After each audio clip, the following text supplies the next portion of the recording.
I want to share with you 3 secrets that will make you more confident by the end of this video. These will not be more of the same old overused generic strategies that always end up being more like temporary coping mechanisms that fly out the window the moment that you need to muster your confidence. You know, things like shoulders back, head up, breathe from your diaphragm, which are all helpful things, don't get me wrong, or things like ensuring that you dominate every chair before you dare to submit your backside to it. Have you ever wonder what it looks like from the side when you take a seat at the dinner table? Most of you will be leaning over the chair, pulling it over, then coming in and make it look effortless. Make that chair serve you. No, we are going deeper, much deeper, and you're going to like it. So make sure you hit those subscribe and like buttons for me to keep me treading water over here on YouTube. Okay, so first of all, and I'm sorry to be the bearer of bad news, but watching more YouTube videos about motivation and confidence is not going to save you. Wearing the right clothes and getting jacked is not going to save you. Cold showers and the perfect morning routine is not going to save you. Sure, consistency, routine, and looking your best are elements that create a platform for confidence to grow, but external solutions are topical and never go deep enough to truly eliminate the roots of the weeds in the garden of your character. If you haven't noticed, most external solutions are about trying to maintain an external locus of control. For example, if you get bigger muscles, you can convince yourself that you have greater power over your environment and other people. Through your physical dominance, you receive more validation for social status, and this helps you feel safe. Or if you have fancy clothes, you can convince yourself that you're more successful and better than others in your environment, and once again you receive that social validation, which can also help you feel validated and confident. But we have all met people who are jacked and well-dressed on the outside but remain extremely insecure and short-tempered on the inside, because without true internal confidence, it all just becomes vanity and competition. Placing all of your locus of control and identity on the external world will only result in becoming more out of control and insecure. Many such people will also fall into the trap of using isolation as a cope, because it's easier to selfishly convince yourself of your own self-importance and have all the control in the world when you are the only person in your life. You may even start saying things like, other people just can't handle how confident I am. Please, confident people are magnetic. They don't tend to repel people. If people are uncomfortable around you, it's unlikely because you are just so confident. So what is true confidence? Well, I think that true confidence has parallels with stoicism. It's more about being able to remain in control of your internal circumstances despite your external circumstances. And this requires high levels of self-awareness and self-assurance. Highly confident people make the best of bad situations. They are slow to anger. They can lose gracefully. They don't always have to be right. The list goes on and on. No amount of money or muscles or morning routines can give you confidence like that. If you can easily be thrown off balance by inconveniences, if you are easily offended, if you can't roll with a punch, then you are not very balanced, secure, or confident. The problem for a lot of people is that they have it backwards. They think that if they can appear confident on the outside, that will begin to osmosis to the inside and make them more confident internally.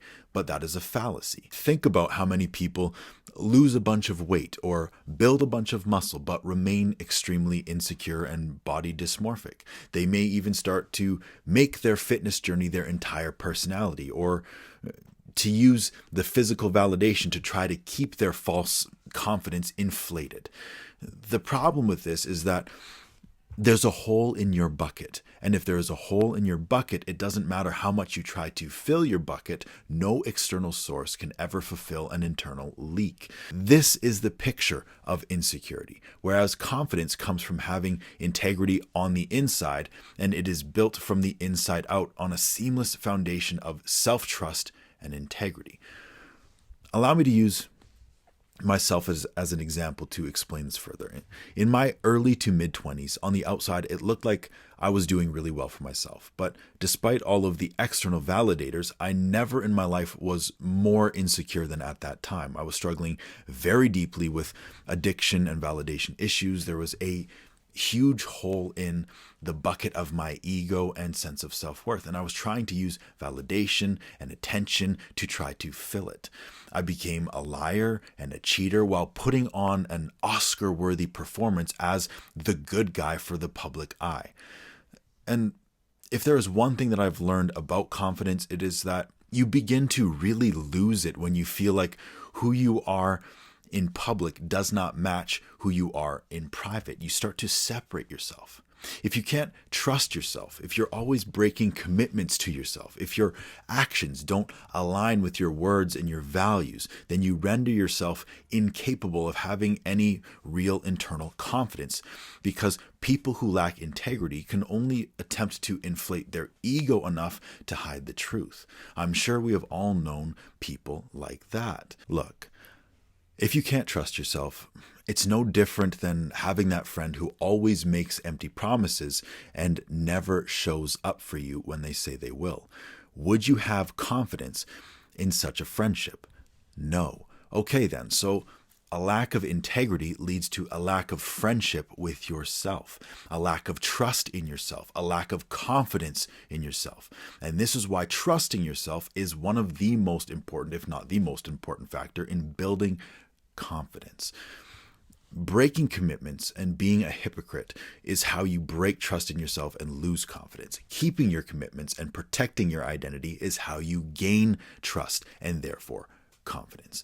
So simply start keeping your promises to yourself, commit to goals and achieve them. Let your yes be yes and your no be no. Not only have I seen this play out over and over in my life, I have also observed this relationship between self-trust, commitment, and confidence many times over in the years I spent working as a personal trainer.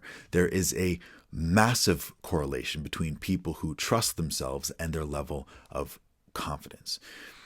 To take this concept a step further, think of it this way. Scenario. My hoodie is black, correct? But what if someone came up to me and told me that my shirt is not black? This suit is not black. No, not has to be the end. What if they told me it was yellow? Would I immediately begin to doubt myself and my entire sense of reality and start thinking that black is yellow? Or would I start looking at them as if they were crazy? So why is it that we allow other people to come into our lives and tell us who we are? Why do we believe without question in the expectations and ideas that we are sold about what we should or shouldn't be? It's likely because we don't truly believe in ourselves. If I had on a pair of Nikes and somebody told me that they were New Balance, should I believe them? So maybe some of the things that you believe about yourself are not actually true. You have simply taken someone else's word for it, or you've went through a negative experience and tied your identity to it, whether it was your parents or siblings or a bully or society at large. If you don't know yourself, you're always going to depend on the opinions of other people for your identity. And this is a very insecure place to live and operate from. So to solve this problem, you need to paint a clearer picture of who you are. And I have a great exercise that can help you do just that. And it's really simple. Create a timeline of your life. Get a piece of paper and draw a line that represents from the day you were born all the way until today. And then separate this timeline into 10-year segments. And for each of these segments, jot down what happened to you within that time period. For example, I moved cities here. I went to Disneyland there. I passed my grade 8 piano here. I graduated high school there. I had my first breakup over here, and I started my first business there. Whatever your story is, fill in the blanks. And to take that a step further, write a short story for each of these highlighted experiences. Basically, this timeline is the movie plot of your life. This is an extremely underrated journaling exercise that is meant to remind you of where you came from, how far you have come, and what has been important to you along the way. Sometimes we simply forget to look at the big picture. We forget to look down and remember just how far up we have climbed, and how all of these experiences are now things that we can draw strength and wisdom and confidence from. I am convinced that journaling, which is an act of self-communication, is one of the best tools for building self-awareness and confidence. Most people don't do it.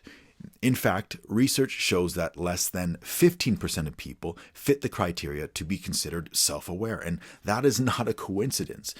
Most people are extremely weak in these muscles, so it really does not take much. If you want to start getting heads and tails out in front of the crowd, this is what you need to start doing. Start journaling, start writing, start self-communication. And this is the reason why I published a 40-day workbook with daily quotes and self-awareness prompts, because I want you all to experience deeper levels of self-awareness, to have stronger self-communication muscles. Understanding yourself can help you set a more stable foundation to build confidence on. So if that interests you, I'll leave the link to the workbook in the description for you. But I digress. Back to timelines. Sometimes I like to look at time in this way. The present is simply what separates who we were from who we could be.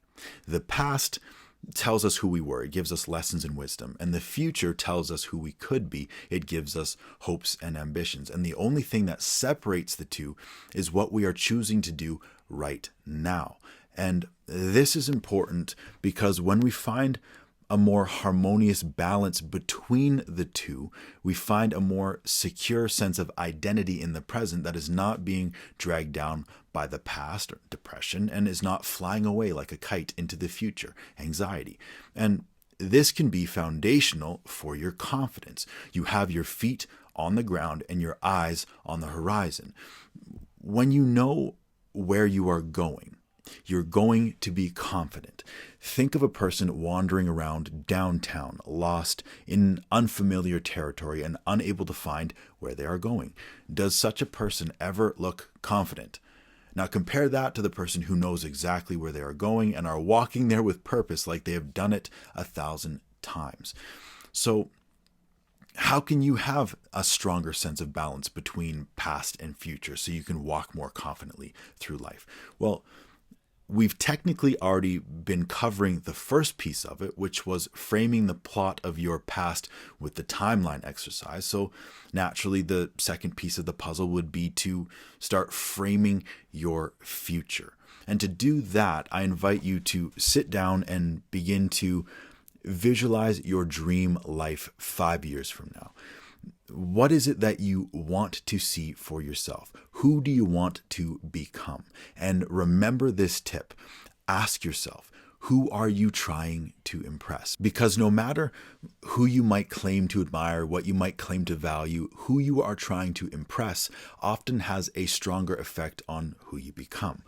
Now, visualizing your most positive future ambitions and your best self is nothing new. In fact, I find that it's actually maybe even a bit overused and lacking. The full power of future visualization is only fully realized when we also visualize the negative. It's easier to dream about heaven, but the fear of hell should not be ignored. Negative visualization is not something as many people talk about, but it's powerful. So you have to ask yourself, what is the worst case scenario? What do you fear that you will find if you continue along your current path? And how can you prepare yourself today to face that fear tomorrow? Understand, fear is just a projection into a future that does not yet exist. It is a projection of a hypothetical worst case scenario that most likely won't even happen. 99% of the time, what you're most afraid of never happens. And if you live in that state of avoidance of fear and failure, not only do you become incapable of confidence, you also eliminate any chance of success. So maybe you're afraid to go over and talk to that girl or that boy because you're afraid that they will scream bloody murder at the top of their lungs and run for the hills. Maybe you're afraid to quit that job or to end that abusive relationship. You need to stop worrying about what could go wrong and just accept it. That is confidence. Knowing that things could go wrong, but even if they do, you'll be okay. Now, this is not easy to do, but there is a way to make it easier. And what you need for that is a harness or a parachute or a plan B.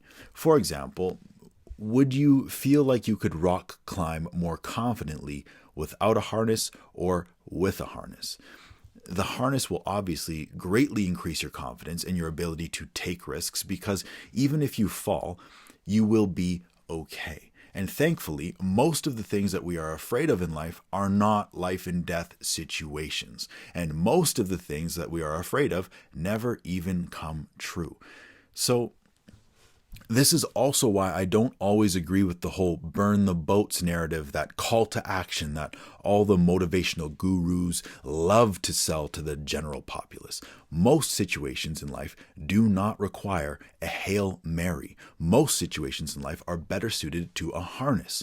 So maybe don't go and burn your climbing harness in some masculine war ritual before scaling a 50-foot wall. That is not awesome or advisable. That is foolish. So I want you to imagine the worst case scenario. Odds are, even if the outcome does not turn out exactly how you want, you're still going to be okay. You will still live to fight another day. Acceptance of the risks is step one. Step two is to come up with contingency plans. What if plan A fails? You move to plan B. To use myself once again as an example, I've been working on building a career in writing and creating content for a few years now, from Instagram to TikTok, and now here tackling YouTube. I've published 2 books, and I aim to continue to pursue this dream. But what happens in 3 to 5 years from now if my work never takes off and I never make it? Will my life be over? No. Worst case scenario, I don't get to have the privilege of becoming a full-time content creator, and I simply continue to work at my current job. I am making decent money. I have a roof over my head. I have food on the table. I am investing in a healthy stock portfolio. My life may be a little less glamorous. My schedule may not have as much freedom, but I will be okay.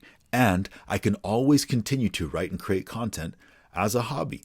But let's say, even if all of that crashes and burns, I have spent some time volunteering throughout my life around the world, and in my younger years, I had toyed with the idea of getting involved in nonprofit or missionary type work, so couldn't that also be a viable life path? I hope you guys understand what I'm getting at here. Having these realistic options available to me, options that I can accept, puts me in a position of confidence and the ability to take risks, come what may. Some people might struggle with this idea of acceptance if they struggle with high levels of entitlement. Such people will likely be more ego and validation driven than truly confident.